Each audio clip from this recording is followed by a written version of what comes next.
Title വേണം പ്രോഗ്രാമിനെന്ന്. പെട്ടെന്നൊന്നും വന്നില്ല. ഞാൻ സ്നേഹനാമം ഭ്രാന്ത് പറഞ്ഞു. അതാണ് ഈ ടൈറ്റിൽ. വളരെ സിമ്പിളായിട്ട് സൗബിൻ പറഞ്ഞിട്ടുണ്ട്. മഹാന്മാരെടുത്ത് പറഞ്ഞാൽ ഉള്ളിലെ വിഗ്രഹം കുറയും.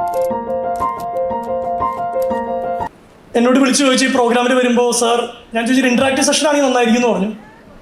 അപ്പം സാർ നമ്മൾ ടോക്ക് സെഷൻ എന്ന് പറഞ്ഞ കാറ്റഗറിയിലാണ് ഇട്ടിരിക്കുന്നത്, എന്നാ ആയിക്കോട്ടെ എന്ന് പറഞ്ഞു. കുറച്ച് ദിവസം ചോദിച്ചു ഒരു ടൈറ്റിൽ വേണം പ്രോഗ്രാമിനെന്ന്. അപ്പോൾ ഞാൻ സിനിമാ തിയേറ്ററിലായിരുന്നു. പെട്ടെന്നൊന്നും വന്നില്ല. ഞാൻ സ്നേഹനാമം ഭ്രാന്ത് പറഞ്ഞു.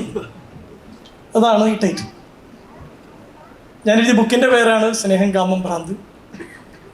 നമ്മളുടെ ടൈറ്റിൽ കൊടുക്കുകയും ചെയ്തു. ഇനി എന്ത് സംസാരിക്കുന്നുള്ളതാണ്. ഞാനൊക്കെ നേരിടുന്ന ഏറ്റവും വലിയ ചലഞ്ച് എന്ന് പറയുന്നത് നമ്മളെപ്പോഴും സംസാരിച്ചുകൊണ്ടിരിക്കുക.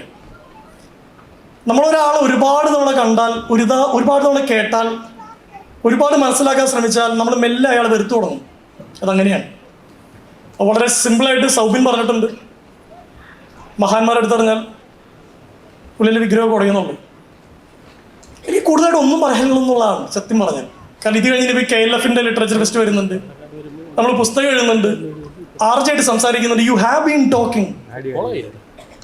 നിങ്ങൾ ഇത്രയും പേര് വന്നിരുന്നതിൽ എനിക്കൂടെ മറ്റേ പിഷാരടിച്ചറിന്റെ സെഷന്റെ ഒരു സ്പിൽ ഓവറും കൂടി അടുത്തതെന്നാണ് ഞാൻ മനസ്സിലാക്കുന്നത്. കൂടുതൽ എന്ത് പറയാനാണ്.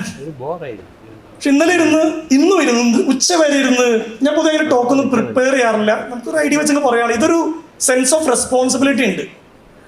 കാരണം നിയമസഭയുടെ ഒരു പരിപാടിയാണ്. ഇതിൻ്റെ വീഡിയോ യൂട്യൂബിൽ വരും. അപ്പോൾ നമ്മൾ പറഞ്ഞ കാര്യങ്ങൾ സൂക്ഷിക്കണം. അതുകൊണ്ട് ഞാനിങ്ങനെ ഇന്നിരുന്ന് പ്രിപ്പയർ ചെയ്തൊരു കോണ്ടന്റാണ് സ്നേഹത്തെ കുറിച്ചിട്ട്.